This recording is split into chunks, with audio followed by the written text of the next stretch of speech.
최동만의 길냥이 이야기. 은퇴 후의 정막. 저는 최동만입니다. 올해 68살이죠. 37년간 아이들을 가르치다가 작년에 은퇴했습니다. 서울에서 시끄럽게 살던 제가 고향 마을로 내려온 지도 벌써 8개월째네요. 아침이면 창문 너머로 들려오는 건 새소리뿐입니다. 예전엔 복잡한 게 싫어서 조용한 곳을 찾았는데 막상 혼자 있으니 이 정적이 때로는 무겁게 느껴져요. 마당에 나가 호미로 풀을 뜯다 보면 문득 옛 생각이 떠오릅니다. 특히 그때 일이 자주 생각나죠. 제가 25살이었나 대학 졸업하고 첫 직장 생활할 때였습니다. 월급이 너무 적어서 자취방 월세도 겨우 낼 형편이었어요. 그런데 길에서 주인 잃은 강아지를 만났죠. 하얀 털에 검은 점이 있는 작은 믹스견이었습니다. 야, 누가 기르냐? 동네 아이들이 그러더니 다들 고개를 저었어요. 그래서 제가 데려왔죠. 이름을 콩이라고 지었습니다. 콩알만 한 검은 점 때문이었어요. 콩이는 정말 똑똑했습니다. 제가 아침에 나가면 문 앞에서 기다리고 저녁에 돌아오면 꼬리를 흔들며 반겨줬죠. 하지만 6개월 후에 문제가 생겼습니다. 집주인이 애완동물 금지라며 내보내라고 했어요. 다른 자취방을 찾으려 해도 월세가 더 비싸거나 애완동물을 받지 않는 곳뿐이었습니다. 결국 동물보호소에 연락했죠. 이 아이를 좋은 집으로 보내주세요. 보호소 직원이 말했습니다.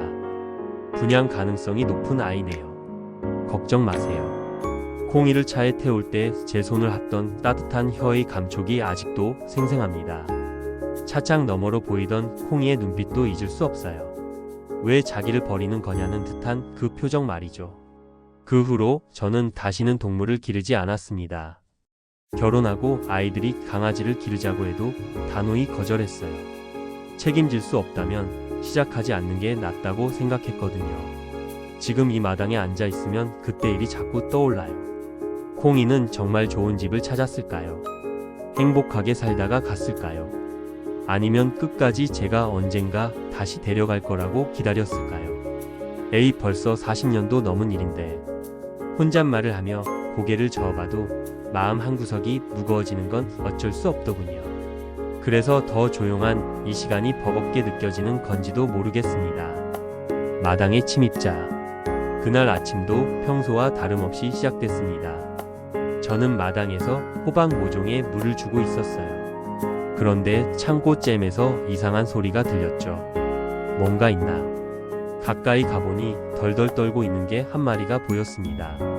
중간 크기의 믹스견이었어요. 털이 더럽혀져 있고 뼈가 다 드러날 정도로 말랐죠. 목에는 낡은 목걸이가 걸려 있었는데 주인이 있었던 모양입니다. 어디서 왔니? 제가 다가가려 하자 개는 더 움츠러들었어요. 사람을 무서워하는 눈빛이었습니다. 아마 버려진 지 꽤 됐을 거예요. 저도 모르게 콩이가 떠올랐습니다. 40년 전 그 아이도 이렇게 떨고 있었거든요. 부엌에서 밥을 가져다 줬죠. 개는 처음엔 경계하다가 배가 고팠던지 허겁지겁 먹기 시작했습니다. 보는 것만으로도 안쓰러웠어요. 일단 며칠 쉬어가거라. 그런데 문제가 생겼습니다. 이틀째 되던 날 아침 마당에서 피비린내가 났어요. 가보니 길고양이 한 마리가 죽어 있었습니다. 개가 물어 죽인 게 분명했죠. 아이고, 이를 어쩌나. 저는 당황했습니다. 개를 그냥 둘 수도 없고 그렇다고 쫓아낼 수도 없었어요. 고민 끝에 개를 마당 한쪽에 줄로 묶어뒀습니다. 임시 방편이었죠. 그런데 더 큰 문제가 기다리고 있었습니다. 일주일 후쯤 창고에서 이상한 소리가 또 들렸어요. 이번엔 바스락거리는 소리였습니다. 뭔 소리지? 문을 열자 깜짝 놀랐습니다. 쥐들이 우르르 도망가는 거예요. 창고 안 곡식 포대가 다 뜯어져 있었습니다. 쌀이며 보리며 바닥에 흩어져 있었죠. 이런 젠장. 개가 고양이를 물어 죽였으니 쥐를 잡을 천적이 사라진 거였습니다. 그래서 창고로 몰려든 거죠. 며칠 새 쥐들이 곡식을 다 망쳐놨어요. 밤마다 천장에서 들리는 쥐 소리에 잠을 이룰 수 없었습니다. 끽끽거리는 소리, 뛰어다니는 소리가 귓전을 떠나지 않았어요. 낮에도 부엌에서 그릇 떨어지는 소리가 들렸죠. 이거 완전히 쥐천하가 됐구나. 마당에 묶인 개를 보니 미안하기도 하고 원망스럽기도 했습니다. 선의로 도우려 했는데 이런 일이 벌어지다니요. 개는 그새 좀 살이 올랐지만 여전히 불안한 눈빛으로 저를 바라봤어요. 동네 사람들 시선도 부담스러웠습니다. 지나가다가 개를 보고 수근거리더군요. 최 선생 집에 개가 생겼네. 저런 개 키우면 사고 난다. 그런 말들이 들려왔어요. 저도 어떻게 해야 할지 정말 막막했습니다. 콩이를 떠나보낸 죄책감 때문에 이 개를 외면할 수도 없었고, 그렇다고 이 상황을 계속 방치할 수도 없었거든요. 기적 같은 고양이. 쥐 문제로 골치를 앓고 있을 때였습니다. 옆집 박노인이 담장 너머로 소리를 쳤어요. 최 선생, 고양이 한 마리 어떠소? 박노인은 72살로 저보다 4살 위입니다. 군인 출신이라 말투가 딱딱하지만 마음씨는 좋은 분이죠. 고양이요. 길에서 주운 새끼인데 우리 집은 개가 있어서 못 키우겠소. 박노인이 내민 상자 안에 손바닥만 한 새끼 고양이가 들어 있었습니다. 삼색 털에 파란 눈을 가진 예쁜 아이였어요. 야옹야옹 우는 소리가 애처로웠죠. 쥐 잡는 데는 고양이가 최고입니다. 박노인의 말이 맞았어요. 저도 쥐 때문에 고민이었으니 마다할 이유가 없었습니다. 그럼 제가 맡겠습니다. 새끼 고양이를 집으로 데려왔어요. 이름을 별이라고 지었습니다. 까만 밤하늘의 별처럼 파란 눈이 빛났거든요. 별이는 정말 신기한 아이였습니다. 태어난 지 2달 정도밖에 안 됐는데도 쥐 냄새를 맡고 찾아다녔어요. 물론 아직 잡지는 못했지만요. 그런데 놀라운 일이 벌어졌습니다. 고양이가 온 지 사흘 만에 쥐들이 사라진 거예요. 밤에 들리던 소리도 없어졌고 부엌에서 그릇 떨어지는 일도 없어졌습니다. 이거 진짜 신기하네. 별이가 직접 쥐를 잡은 건 아니었어요. 하지만 고양이 냄새만으로도 쥐들이 도망간 거죠. 창고를 정리하니 쥐똥도 보이지 않았습니다. 별이는 하루하루 자라면서 제 일상에 활기를 불어넣었습니다. 아침이면 제 발치를 따라다니며 야옹거렸어요. 저녁에는 무릎 위에 올라와 골골거렸죠. 40년 만에 다시 느끼는 반려동물의 온기였습니다. 마당의 개도 별이와는 적당한 거리를 두며 지냈어요. 서로 싸우지도 않았고 별이를 해치려 하지도 않았습니다. 오히려 별이가 개 밥그릇에서 함께 먹는 모습도 보였죠. 너희들 참 잘 지내는구나. 그렇게 평화로운 시간이 2달쯤 흘렀습니다. 별이는 어느새 성묘가 됐어요. 그런데 어느 날부터 별이가 자꾸 밖으로 나가려 했습니다. 어디 가려고 그러니? 문을 열어주면 밤늦게까지 돌아오지 않았어요. 며칠 후 알게 됐는데 별이가 임신한 거였습니다. 한 달 후 별이는 창고 한 구석에서 새끼 4마리를 낳았어요. 모두 건강했습니다. 어미와 닮아 삼색 털을 가진 아이들이었죠. 이제 우리 집이 고양이 가족집이네. 별이는 정말 좋은 어미였습니다. 새끼들을 정성껏 돌봤어요. 저도 따뜻한 이불을 깔아주고 먹이도 챙겨줬죠. 그런데 새끼들이 태어난 지 보름쯤 됐을 때 충격적인 일이 벌어졌습니다. 어느 날 아침 별이가 보이지 않는 거예요. 별아, 별아. 아무리 불러도 대답이 없었습니다. 동네를 다 뒤져봐도 찾을 수 없었어요. 혹시 사고라도 당했나 싶어 길가도 살펴봤지만 흔적이 없었습니다. 그날부터 새끼 고양이 4마리가 제 책임이 됐습니다. 분유를 사다가 주사기로 먹였어요. 밤마다 울어대는 새끼들 때문에 잠도 제대로 못 잤죠. 어미는 왜 갑자기 사라진 걸까? 별이를 기다리는 새끼들을 보니 마음이 아팠습니다. 생명이란 참 무상한 거구나 싶었어요. 함께 있을 때는 당연하게 여겼는데 없어지니 그 소중함이 절절히 느껴졌습니다. 보호소의 벽. 새끼 고양이 4마리를 혼자 돌보는 일은 정말 힘들었습니다. 밤낮 없이 우는 소리에 잠도 못 자고 분유 타서 먹이는 것도 쉽지 않았어요. 그런데 더 큰 문제가 있었습니다. 4마리 모두 키울 수는 없다는 거였죠. 좋은 집으로 보내야겠다. 동물보호소에 전화를 걸었습니다. 새끼 고양이 분양 상담을 받고 싶은데요. 직접 오시면 상담해드립니다. 다음날 보호소를 찾아갔어요. 생각보다 규모가 큰 곳이었습니다. 접수대에서 중년 여성이 저를 맞았어요. 이름표를 보니 한미라라고 되어 있었습니다. 어떤 일로 오셨나요? 새끼 고양이를 분양받고 싶습니다. 한미라는 서류를 내밀었어요. 신청서였는데 써야 할 항목이 정말 많았습니다. 가족 구성원, 주거 형태, 경제 상황, 반려동물 사육 경험까지 다 적어야 했어요. 이렇게 복잡한가요? 동물의 안전을 위해서는 꼼꼼히 확인해야 합니다. 한미라의 목소리에는 단호함이 있었어요. 저는 성실히 서류를 작성했습니다. 그런데 과거 반려동물 사육 경험 항목에서 손이 멈춰졌어요. 콩이 이야기를 써야 하나 고민됐습니다. 40년 전 일이지만 결국 보호소에 맡긴 거였으니까요. 하지만 거짓말할 수는 없었어요. 40년 전 개 한 마리를 6개월간 키웠으나 주거 사정으로 보호소에 맡김. 이렇게 적었습니다. 서류를 제출하자 한미라가 자세히 읽어봤어요. 콩이 이야기를 보더니 표정이 굳어졌습니다. 과거에 반려동물을 포기한 경험이 있으시네요. 어쩔 수 없는 사정이었습니다. 어떤 사정이든 동물을 버리는 건 좋지 않죠. 한미라의 말투가 차가워졌어요.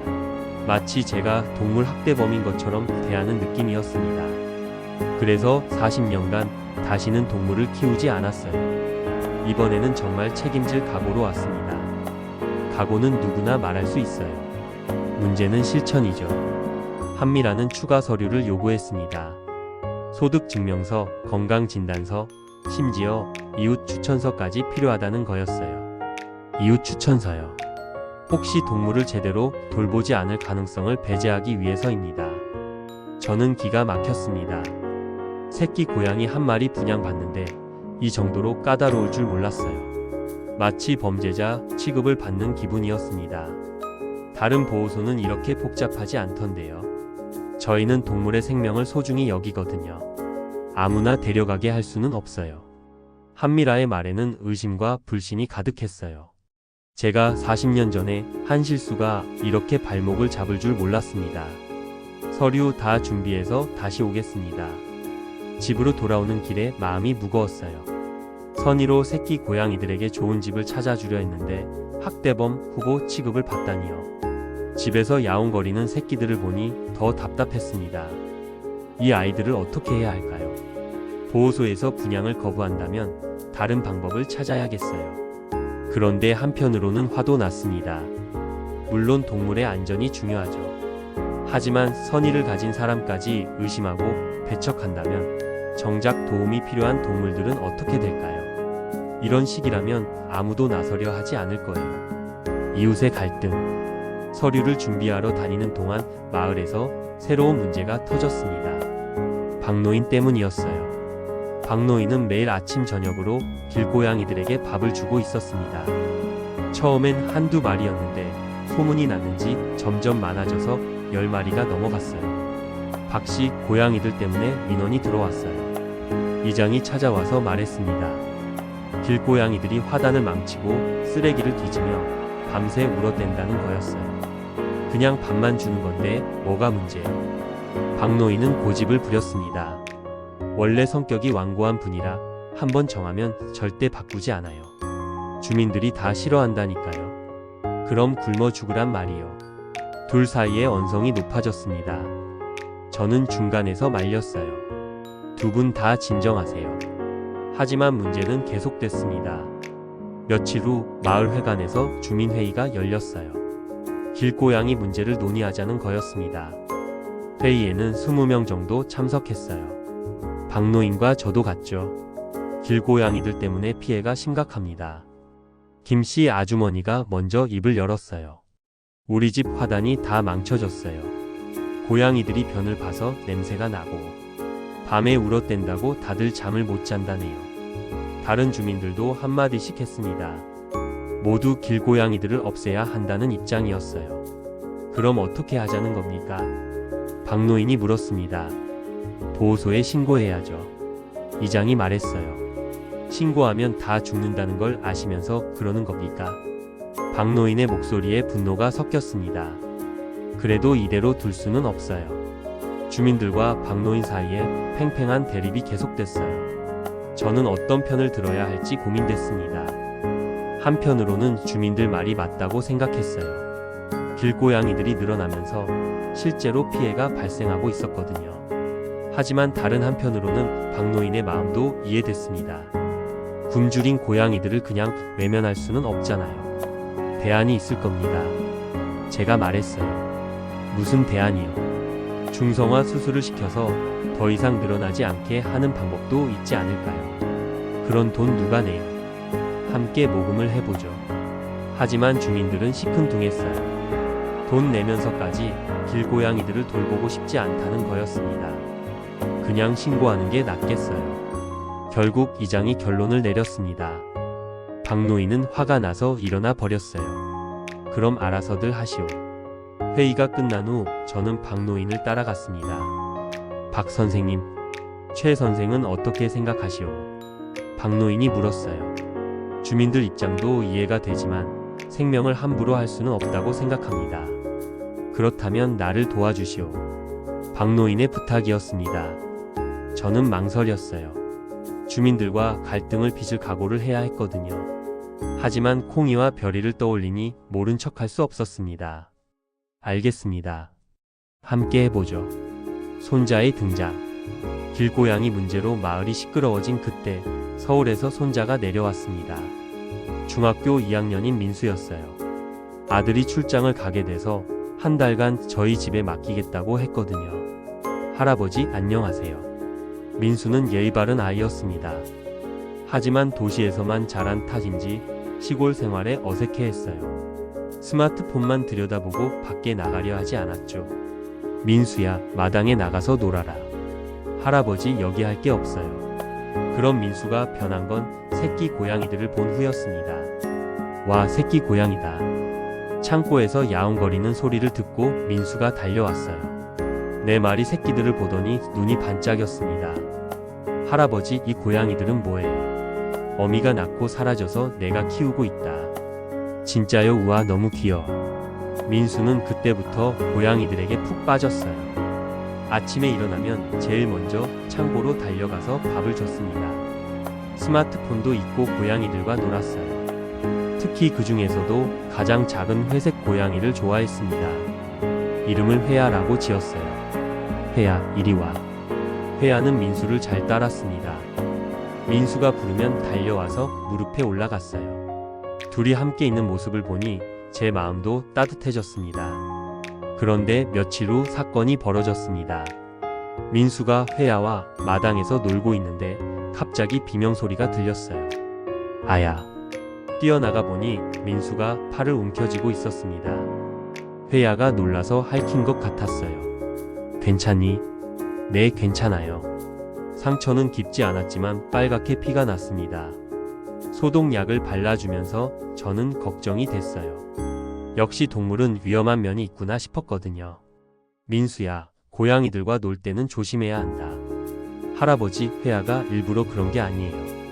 민수는 회야를 감싸며 말했습니다. 그래도 조심해야지. 회야도 무서웠던 거예요. 갑자기 큰 소리가 나서 깜짝 놀란 거잖아요. 민수의 말에 저는 놀랐습니다. 아이가 동물을 바라보는 시각이 어른보다 순수했어요. 핥힌 것도 고양이 탓이 아니라 상황 탓으로 이해하고 있었거든요. 동물도 감정이 있어요. 무서우면 자기를 보호하려고 하는 거죠.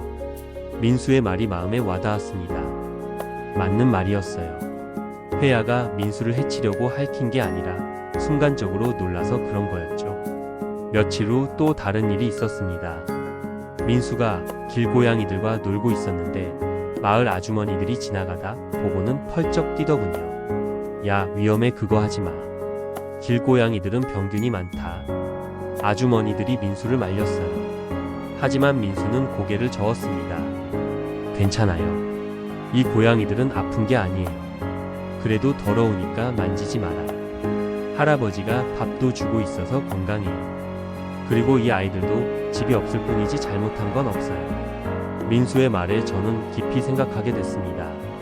정말 그렇죠. 길고양이들이 무슨 잘못을 했을까요?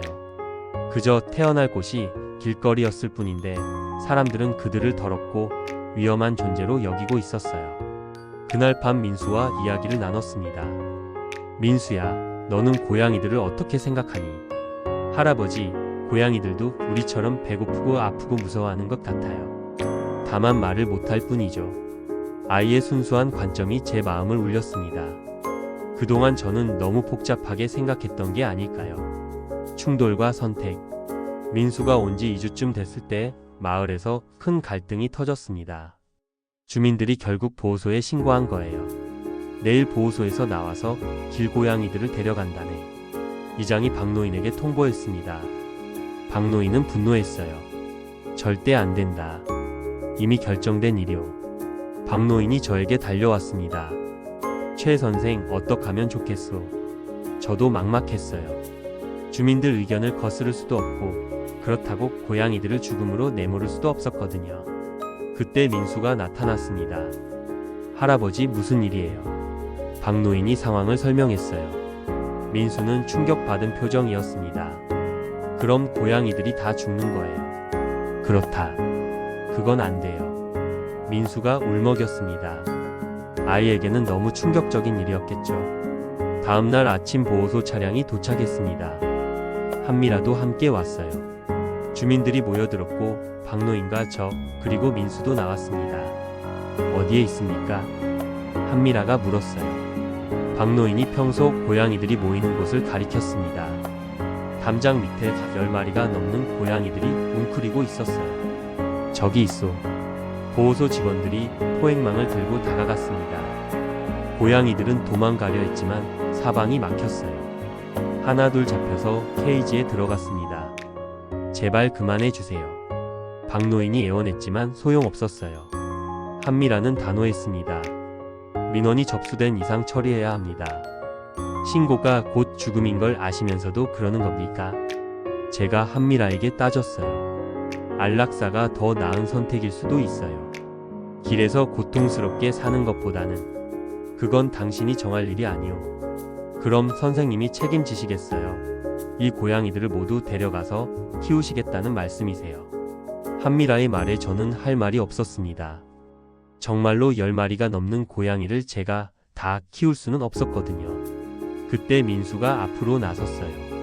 아줌마, 고양이들이 무슨 잘못을 했어요? 얘는 뭐니? 고양이들도 살고 싶어 해요. 밥 달라고 야옹거리는 것도 죽기 싫어서 그러는 거예요. 민수의 목소리가 떨렸습니다. 그래도 사람들이 피해를 본다면 어쩔 수 없지. 그럼 사람들도 고양이들과 함께 사는 방법을 찾아보면 안 돼요.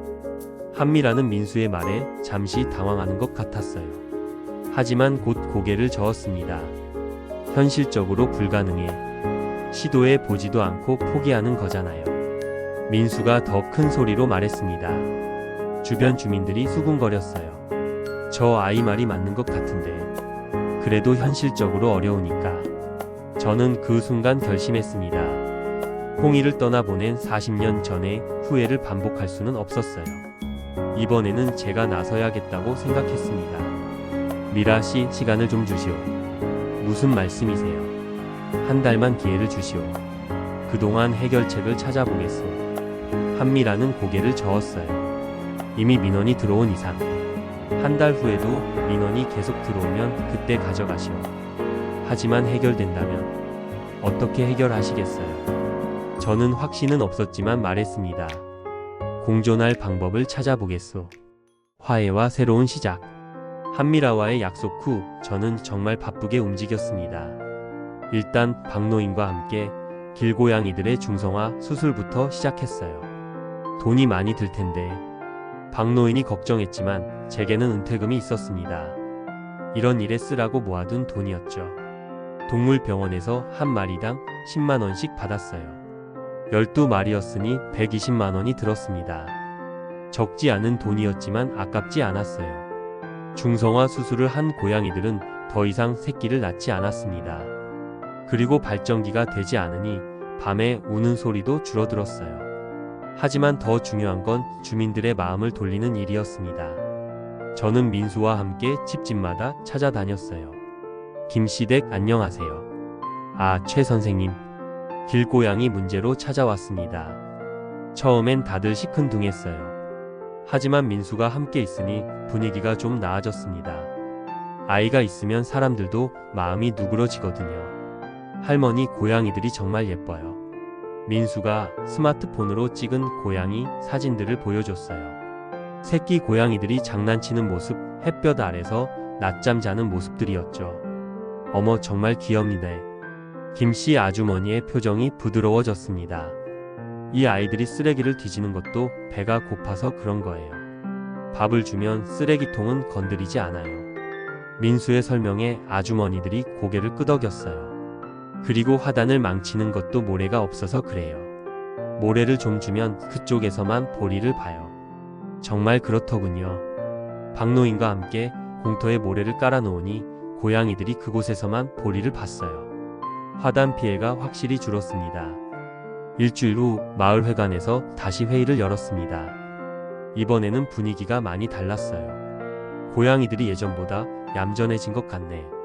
밤에 우는 소리도 없어졌고 주민들이 하나둘 변화를 인정했어요. 저는 제안했습니다. 조그만 쉼터를 하나 만들면 어떨까요? 쉼터요. 공터 한쪽에 작은 집을 지어서 고양이들이 그곳에서 지낼 수 있게 하는 겁니다. 돈은 누가 내요? 제가 내겠습니다. 그 대신 관리는 함께 해주세요. 주민들이 망설였어요.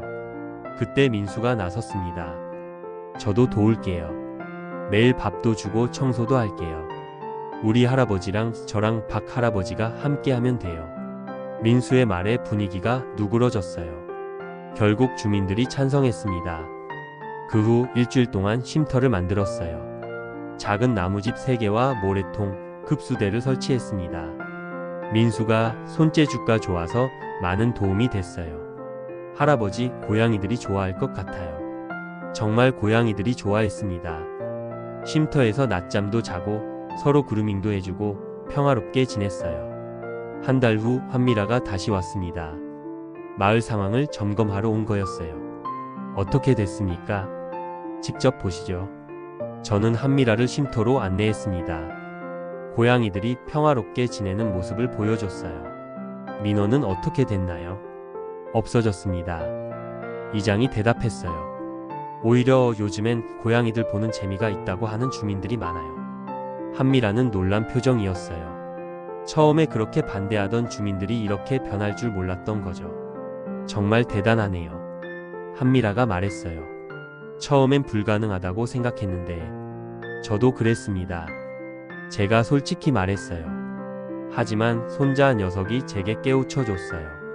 포기하기 전에 시도해 볼 일이 많다는 걸요. 민수가 쑥스러워하며 웃었어요. 그날 밤 민수와 마지막 산책을 했습니다. 내일이면 서울로 돌아갈 예정이었거든요. 할아버지, 고양이들 잘 돌봐주세요. 그럼. 너 때문에 가능한 일이었다. 회야도 보고 싶을 거예요. 저는 민수에게 말했습니다. 민수야, 할아버지가 하나 깨달은 게 있다. 뭐예요? 불쌍하다고 신고부터 하지 말고 먼저 그 생명이 어디서 어떻게 살아가고 있는지 바라봐 주라는 거다. 민수가 고개를 끄덕였어요. 네, 저도 그렇게 생각해요. 지금은 민수가 서울로 돌아간 지 3개월이 지났습니다. 쉼터의 고양이들은 여전히 건강하게 지내고 있어요.